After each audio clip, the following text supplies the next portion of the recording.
नमस्कार। सामाजिक अध्ययन अन्तर्गत एकाइ 11 को पाठ नम्बर 5 को विषयवस्तुको बारेमा आजको अङ्कमा चर्चा गर्नेछौँ। पाठ नम्बर 5 अन्तर्गत विषयवस्तु रहेको छ शिक्षा र रोजगार। आउनुहोस् शिक्षा र रोजगार भन्ने विषयवस्तुको बारेमा हामी यस अङ्कमा बुझ्ने प्रयास गरौँ। सबैभन्दा पहिला नेपालमा रोजगार क्षेत्रका समस्याहरूको बारेमा हामी चर्चा गरौँ। नेपालमा प्रत्येक वर्ष 5 लाख युवा श्रम बजारमा प्रवेश गर्ने गर्दछन्, तर त्यही अनुरूप रोजगारका अवसर सिर्जना हुन नसकेकाले बेरोजगारको समस्या चर्किँदै गएको छ।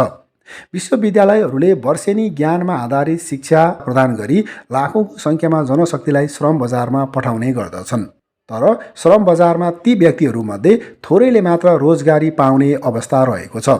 श्रम बजारमा रोजगार उपलब्ध नहुनु र उपलब्ध रोजगारका लागि सिप र दक्षता भएका जनशक्ति उपलब्ध नहुनु नै नेपालको रोजगारी क्षेत्रको प्रमुख समस्या हो। एकातिर विश्वविद्यालयहरूबाट दीक्षित जनशक्ति बेरोजगार रहेका छन् भने अर्कोतिर विभिन्न क्षेत्रमा आवश्यक जनशक्ति विदेशबाट आयात गर्नु परिरहेको छ। जस्तै सिलाई, कटाई, सुन चाँदीका गहना बनाउने जस्ता छोटो समयको तालिमबाट नै सिप दिन सकिने क्षेत्रदेखि जलविद्युत, पुल, सुरुङ मार्ग, रेल मार्ग जस्ता क्षेत्रमा उच्च स्तरीय जनशक्ति पर्याप्त मात्रामा देशभित्र उपलब्ध भएको पाइँदैन। यसरी हामीले नेपालमा रोजगार क्षेत्रका समस्याहरूको बारेमा बुझिसकेपछि अब हामी नेपालमा बेरोजगारीका कारणहरूको बारेमा बुझ्ने कोसिस गरौँ।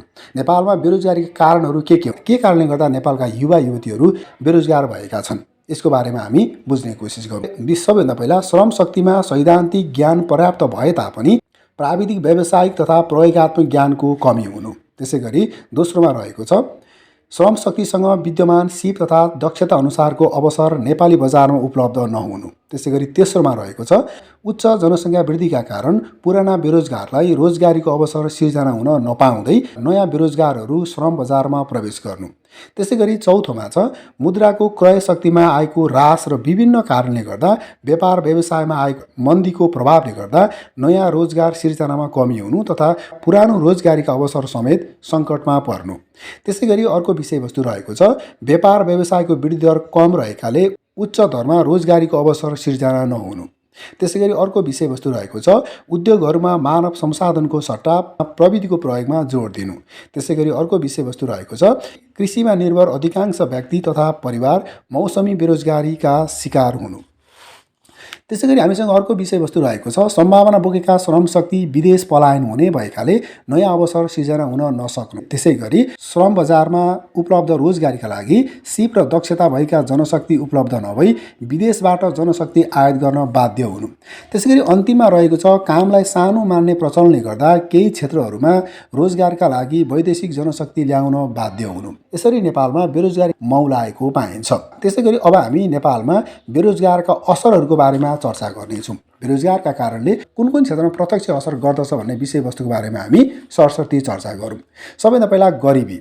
बेरोजगारका असरहरूमा सबैभन्दा पहिला देखा पर्ने क्षेत्र गरिबी, त्यसै गरी बिरामी र निराशा, त्यसै गरी कुलत एवं दुर्व्यसन, त्यसै गरी अपराधमा वृद्धि, त्यसै गरी बौद्धिक पलायन, त्यसै गरी आर्थिक वृद्धिमा कमी, त्यसै गरी राजनीतिक अस्थिरता।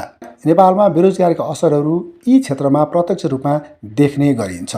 नेपालमा बेरोजगारीका असरहरूमा गरिबी, बिरामी र निराशा, कुलत एवं दुर्व्यसन, अपराधमा वृद्धि, बौद्धिक पलायन, आर्थिक वृद्धिमा कमी र राजनीतिक अस्थिरता जस्ता विषयवस्तुहरू नेपालमा बेरोजगारीका असरहरू देख्ने गरिन्छ।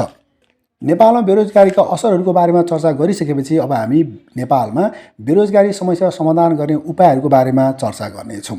आउनुहोस् बेरोजगारी समस्या समाधान गर्ने उपायहरू के हुन सक्दछन् यसको बारेमा हामी सरसर्ती चर्चा गरौँ।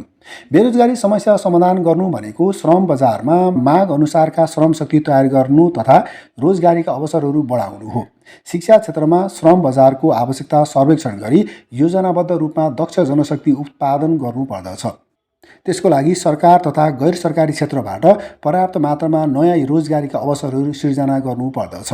नेपालमा बेरोजगारी समस्या समाधानका लागि निम्न उपायहरू अवलम्बन गरेको पाइन्छ। सबैभन्दा पहिला गुणस्तरीय प्राविधिक तथा व्यावसायिक शिक्षाको व्यवस्था गरेको पाइन्छ। त्यसै गरी नम्बर दोस्रोमा छ कृषिको आधुनिकीकरण र बजारीकरणमा वृद्धि गरेको पाइन्छ।